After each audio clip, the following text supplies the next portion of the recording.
Hello दोस्तों, YouTube channel के इस प्लेटफॉर्म पर आप सभी लोगों का दिल खोलकर स्वागत है। दोस्तों वनडे एग्ज़ाम की किसी भी एग्ज़ाम की तैयारी कर रहे हैं तो दोस्तों कुछ ऐसे प्रश्नों को इस वीडियो में मैं शामिल किया हूं जो सभी परीक्षाओं की दृष्टि से महत्वपूर्ण हैं। तो चलिए दोस्तों, बिना समय गंवाए हम लोग प्रश्न की तरफ बढ़ते हैं और पहले प्रश्न को हम लोग पढ़ते हैं।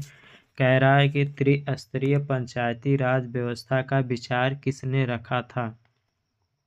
हमारा ऑप्शन ए है Balwant Rai Mehta committee, option B है Ashok Mehta committee, option C है रॉयल कमीशन और ऑप्शन डी है क्या उपरोक्त में से कोई नहीं। तो दोस्तों इनमें से आपको चारों ऑप्शन को देखना है और आपको बताना है कि जो इसमें से त्रिस्तरीय पंचायती राज व्यवस्था का विचार निम्न में से किसने दिया है। ठीक है दोस्तों, तो बात किया जाए त्रिस्तरीय की बात किया जाए दोस्तों, तो हमारा ऑप्शन नंबर ए हो जाएगा। बलवंत राय मेहता कमेटी ने त्रिस्तरीय पंचायती राज व्यवस्था की सिफारिश की थी। वही दोस्तों अशोक मेहता की बात किया जाए तो दोस्तों इन्होंने क्या तो द्विस्तरीय पंचायती राज व्यवस्था की सिफारिश की थी। बलवंत राय मेहता यहाँ पर देख रहे हैं 1 2 3 तीन वर्ड लिखा गया है यानी कि 3 स्तरीय। अशोक मेहता तो दो वर्ड लिखा गया तो 2। इस तरीके से आप याद कर सकते हैं क्योंकि बाद में ये कन्फ्यूज़न हो जाता है कि किसने द्विस्तरीय कमेटी बनाई है, किसने त्रिस्तरीय। ठीक है दोस्तों, तो यहाँ से कन्फ्यूजन नहीं होना। त्रिस्तरीय की बात किया जाएगा तो बलवंत राय और दो स्तरीय की अशोक मेहता। वही बात करते हैं दोस्तों, जो पंचायती दिवस कब मनाया जाता है तो 24 अप्रैल को मनाया जाता है। कब मनाया जाता है दोस्तों, तो 24 अप्रैल को मनाया जाता है। चलिए दोस्तों हम लोग आगे की तरफ बढ़ते हैं और प्रश्न हमारा है नेक्स्ट। कह रहा है बंगाल के प्रथम गवर्नर जनरल कौन थे। क्या लॉर्ड क्लाइव थे, लॉर्ड वारेन हेस्टिंग थे, लॉर्ड रिपन थे या लॉर्ड लिटन थे। ठीक है दोस्तों, चारों ऑप्शन को देखिए और बताइए कि इसमें से बंगाल के प्रथम गवर्नर जनरल कौन थे।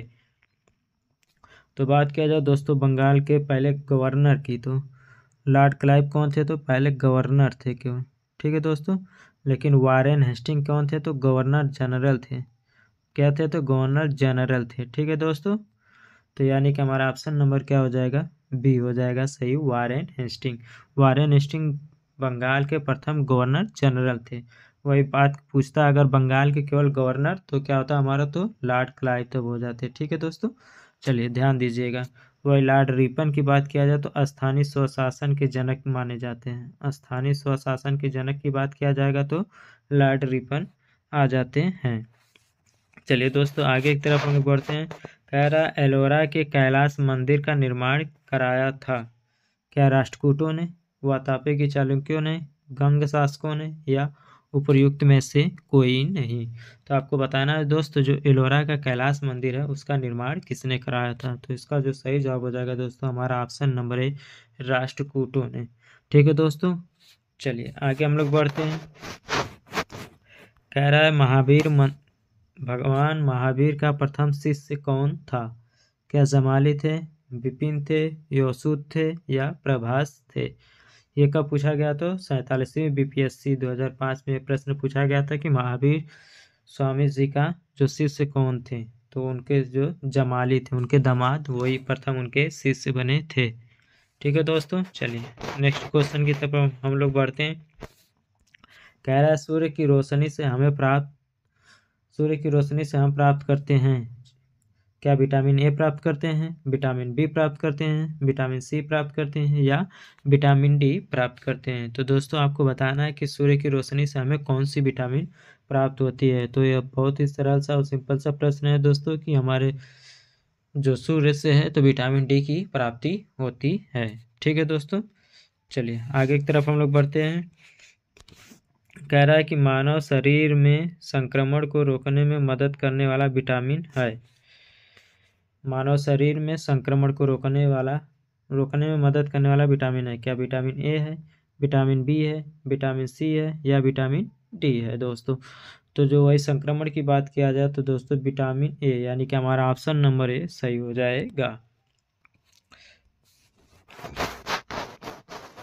कह रहा है दुग्ध प्रोटीन को पचाने वाला एंजाइम है। क्या पेप्सिन है, ट्रिप्सिन है, रेनिन है या इरिप्सिन है।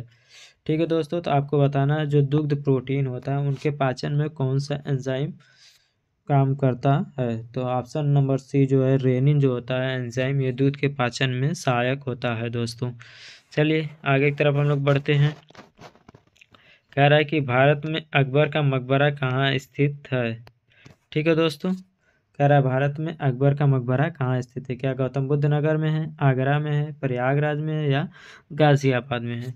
तो बात किया जाए दोस्तों तो अकबर की, तो उसका जो मकबरा है कहाँ पर है? तो आगरा में है। कहाँ पर है दोस्तों? तो आगरा में है।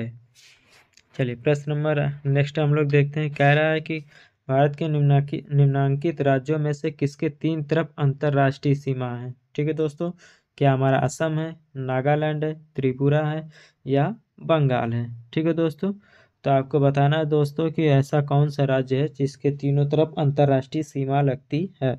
ठीक है दोस्तों, तो वो हमारा कौन सा ऑप्शन है? तो ऑप्शन नंबर सी है। त्रिपुरा ऐसा राज्य है जिसके तीनों तरफ क्या है? तो अंतर्राष्ट्रीय सीमा लगती है। और किसके साथ लगती है? तो हमारा कौन है? तो बांग्लादेश के साथ लगती है। तीनों तरफ बांग्लादेश ही है। कौन है दोस्तों? तो बांग्लादेश के साथ तीनों ओर से त्रिपुरा घिरा हुआ है। वही बांग्लादेश से बात किया जाए तो बांग्लादेश से 5 राज्य ऐसे हैं जो भारत के वो बांग्लादेश के साथ सटे हुए हैं। ठीक है दोस्तों, त्रिपुरा है, असम है, मेघालय है, मिजोरम है, पश्चिम बंगाल है। ठीक है दोस्तों, चलिए आगे हम लोग बढ़ते हैं। कह रहा है डूरंड लाइन किसके साथ भारत की सीमा निर्धारित करता है? क्या अफगानिस्तान के साथ, बर्मा के साथ, नेपाल के साथ या तिब्बत के साथ? आपको बताना है जो डूरंड लाइन रेखा खींची गई है वो किसके साथ खींची गई है। तो हमारा ऑप्शन क्या हो जाएगा?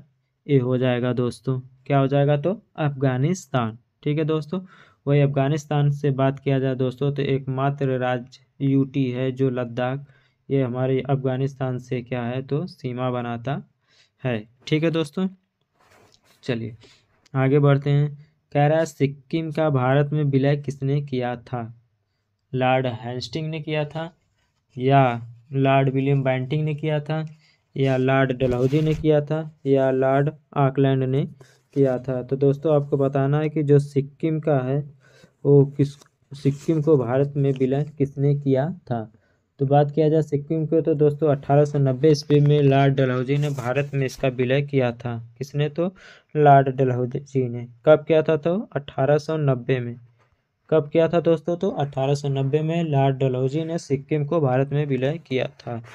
चलिए आगे हम लोग बढ़ते हैं। कह रहा है भारत में राष्ट्रव्यापी जीएसटी का विचार निम्नलिखित में से किसके द्वारा प्रस्तावित किया गया था?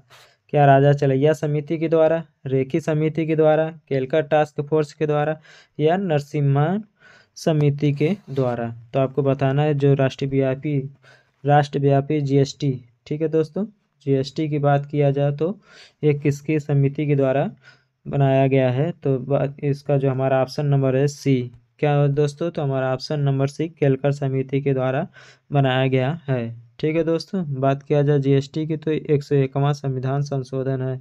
कौन सा दोस्तों? तो 101वां संविधान संशोधन है जीएसटी। 1 जुलाई 2017 से पूरे इसमें लागू किया गया था। ठीक है दोस्तों, 1 जुलाई 2017 से देश में लागू किया था।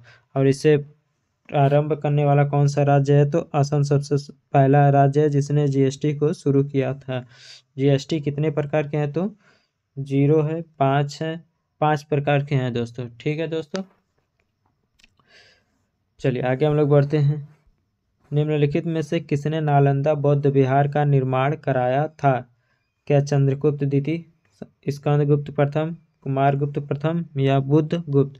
आपको बताना है कि नालंदा बौद्ध विहार का स्थापना किसने की या उसका निर्माण किसने कराया था? तो दोस्तों इसका जो सही जवाब हो जाएगा हमारा ऑप्शन नंबर सी, कुमारगुप्त ने नालंदा बौद्ध विहार का निर्माण कराया था। वही बात किया जाए जो इसका विध्वंस किसने किया था? तो बख्तियार खिलजी ने। किसने? तो बख्तियार खिलजी ने इसको नष्ट कर दिया था, विध्वंस कर दिया था। ठीक है दोस्तों, चलिए आगे बढ़ते हैं हम लोग। कह रहा है उत्तर प्रदेश की कौन सी निम्नलिखित जनजाति दीपावली को शोक के रूप में मनाती है? क्या सहरिया, बैगा, परहरिया या थारू? आपको बताना है कि दिवाली के दिन ऐसी कौन सी जनजाति है जो शोक के रूप में मनाती है। तो इसका जो सही जवाब हो जाएगा जो दोस्तों, तो वो हो जाएगा हमारा ऑप्शन नंबर डी, क्या थारू जो जनजाति होती है दीपावली के पर्व पर शोक मनाती है। चलिए, प्रश्न कह रहा है कि हरिजन के प्रारंभकर्ता थे, क्या तिलक थे, गोखले थे, गांधी जी थे या नौरोजी थे। तो हरिजन के प्रारंभकर्ता की बात किया जाए दोस्तों, तो हमारे राष्ट्रपिता गांधी जी, इन्होंने ही हरिजन की प्रारंभकर्ता थे, इन्होंने हरिजन शब्द सर्वप्रथम दिया था। ठीक है दोस्तों। वही गोखले की बात किया जाए तो ये गांधी जी के क्या हैं, तो राजनीतिक गुरु हैं। गांधी जी के राजनीतिक गुरु कौन है, तो गोखले जी है। चलिए, बाल गंगाधर तिलक की बात किया जाए दोस्तों, तो ये जो असहयोग आंदोलन के शुरुआत वाले दिन ही, यानी कि 1 अगस्त 1920 को ही इनकी मृत्यु हो गई थी। 1 अगस्त 1920 को ही इनकी मृत्यु हो गई थी। निम्न में से किसने निकास के सिद्धांत का प्रतिपादन किया था। दादा भाई नौरोजी ने, गोपाल कृष्ण गोखले ने, लोकमान्य तिलक ने या मदन मोहन मालवीय ने। आपको बताना है कि निकास का सिद्धांत निम्न में से किसने दिया था। तो दादा भाई नौरोजी ने निकास का सिद्धांत या धन बहिर्गमन का सिद्धांत दिया था। ठीक है दोस्तों। चलिए आगे की तरफ हम लोग बढ़ते हैं। कह रहा है डूरंड लाइन किसके साथ भारत की सीमा निर्धारित करती है। ये तो बता चुके हैं, ऑप्शन क्या हो जाएगा, ए वाला सही हो जाएगा, अफगानिस्तान। ठीक है दोस्तों। चलिए दोस्तों, आज के लिए इतना ही, फिर मिलेंगे नेक्स्ट वीडियो में। तब तक के लिए धन्यवाद।